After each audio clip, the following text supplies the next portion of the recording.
Kunne du ikke tænke dig at smage noget håndbrygget øl? Gænerlig vand, ikke? Lige nu der står vi faktisk lige i hjertet af bryggeriet, her hvor det hele det foregår. Jeg har været tidligt op og i gang med at mæske. Det vil sige, at jeg har blandet noget maltet korn, som så er kommet op i gryden og blevet mæsket ved forskellige temperaturer. Og så er jeg faktisk sådan lige ved at sige det fra nu.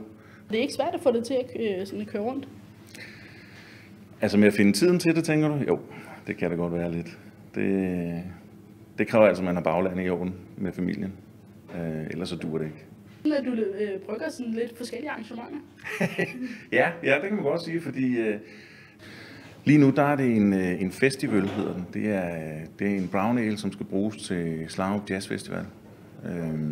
Og det er kun til dem, jeg laver det.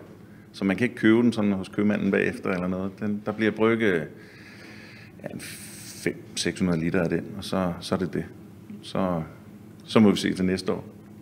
Kunne du ikke tænke dig at smage noget håndbrygget øl?